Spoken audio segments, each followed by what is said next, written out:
I-verify ko lang ho doon sa secretary ko ha. Kasi pag minsan ho kasi, mga ganyan, may mga nanghihiram po ng mga license. I-verify ko lang. Kasi marami ho kasi mga project naman, minsan, nanghihiram, ganyan. Yung iba, nanghihiram din. Okay, magandang gabi sa ating lahat mga kababayan natin. Pag-uusapan lang po natin itong kakapasok ng po na balita mga kababayan at magbigay tayo ng reaction patungkol dito. Naku po, nagsilabasan na po ngayon ang mga kababalaghan ng mga kwentong ng mga ghost hunter sa gobyerno natin dito sa bansang Pilipinas. Ay kamakailan lang naisiwalat itong mga ghost projects dyan sa flood control project. Abay, eto na naman. May kababalaghan na naman na lumalabas na ghost.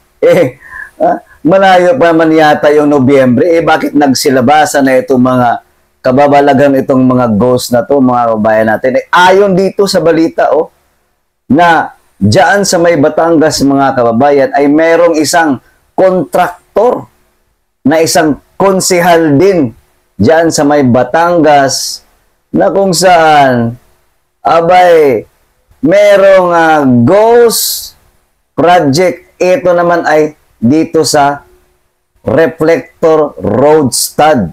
Aba, grabe naman to mga kabayan natin. DPWH. Grabe. Sana maimbestigahan nyo naman ito mga ganito mga klaseng mga pangungurakot sa gobyerno natin, sa mga pundo natin. Hindi na ba kayo nahihiya talaga? Malaking factor dito, malaking kahihiyan ito sa bansa natin na DPWH ang involved patungkol dito sa mga kababalaghang mga ghost na to. Ghost project ng flood control. Ngayon naman, ghost project diyan sa Reflector Road Stud. Yung mga yung mga sign or mga reflector diyan sa mga kalsada mga kabayan natin. Pakinggan po natin itong balita na to mga kabayan natin. Ito po ikuha natin sa Bilyonaryo News Channel mga kabayan at hindi ko na lang po ipapakita baka po tayo makapiright. Baka naman po i-copyright niyo ako ano lang makikisingit lang ako ng isang audio na lang po diyan sa Bilyonaryo News Channel mga kabayan natin. Ito po. Pakinggan po natin at bakit saan magaling itong mga kababalaghang mga ghost na to. Ito po mga kababayan. Talaga sa flood control ang may kababalaghan. Sa Batangas kasi, may natuklasang questionabling road project ang ating team. Ang detalye sa agenda report ni Lyja Bonso live mula sa Batangas City. Lyja, ano ba itong umano'y ghost project, yung kababalaghan na inyong natuklasan dyan? Grabing kababalaghan talaga to. Corina, sa datos na nakuha natin mula sa DPWH website, napag-alaman natin na 2nd District of Batangas pala ang nakakuha ng pinakamalaking contract cost para sa reflective road stud projects dito sa Region 4A mula 2022 hanggang 2025. At nakita rin natin ang proyektong ito ay hawak ng kontraktor na Kisha Construction and Supply na sa ating pagsisiyasat ay pagmamay-ari pala ng Tanawan City Councilor at Civil Engineer na si Potenciano Mendoza na Tanawan. Grabe. Hinagilap ng Billionaire News Channel si Councilor na Tanawan. Sa ating panayam sa telepono, tinanong natin kung pamilyar siya sa mga reflective road studs. Ito ang sagot niya. Familiar po kayo, Councilor, sa road stud, yung mga reflectors po sa daan? Ay, hindi po masyado pero narinig ko na po yan. Second District konsehal dyan sa Susuri ng Batangas. Billionaire News Channel, nagkakahalaga ng 101.3 million pesos. Ang nag-iisang project na ito ng Kisha Construction and Supply at 3W Builders Inc. Pangatlo ito sa mga cat-eye projects na may pinakamalaking contract costs mula 2022 hanggang sa kasalukuyan. Sa ating panayam, kinumpirma rin na family business nila ang Kisha Construction and Supply at siya rin ang manager nito. Pero nang tanungin namin kung proyekto nila ang naturang may pinakamalaking budget for road studs, I-verify ko lang ho doon sa secretary ko Kasi pag minsan ho kasi, mga ganyan, may mga nanghihiram po Oh? ng mga license. I-verify ko lang. Alak. Kasi marami ko kasi mga project naman, minsan, nangihiram, ganyan. Yung iba, nangihiram din. Kami hiraman ng license.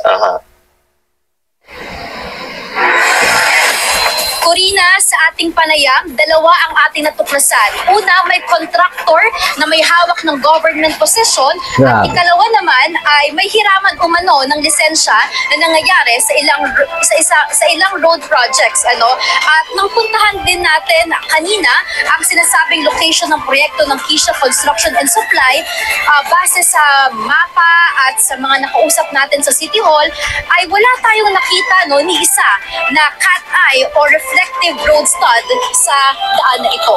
Corina. Grabe naman yun, mga kababayan natin, ha? Isang kontraktor. Ay siya pala din yung konsehal dyan sa 2nd District sa Batangas. Grabe naman itong mga kababayan natin. Paano ba maiiwasan itong mga ganito? Mga nangongontratang nakaposisyon na nga, no, sa gobyerno natin. Pera-pera talaga, no? At magtataka ka pa at magugulat dahil may hiraman pala talaga sa kanilang mga lisensya. Paano ba yan, Picab? Ha? Talaga bang hindi naman maiiwasan ito? Ano bang kailangan gawin dito sa mga ganitong klase mga kontraktor na para bang pinagpapasapasahan lang itong mga lisensya nila at papalit-palit lang kung sino yung mga nangungurakot? Ganun ba yun? Ha? Nakita na nga may ghost reflector road stud. Ito naman yung ngayon malaking issue dyan sa Batangas, mga kababayan. Sana tama ba ito na ipapahira mo ang iyong lisensya doon sa ibang mga taong gustong mangontrata? Tapos ito ngayon, nagkaroon na naman ng korupsyon kasi nga ghost reflector road stud ang nangyayari. Magkano yung amount? Abay, 103 million ka pesos. Kanino pera yun? Pera ng taong bayan. Grabe mga kabayan, ang saklap naman, no? Sana mabago yung ganito mga sistema. Sana naman aksyonan po ito, no? Ng ating gobyerno. Hindi lang po isang tabi natin dito yung DPWH lang, yung mga district engineer. Kasi sila dyan nakakaalam eh.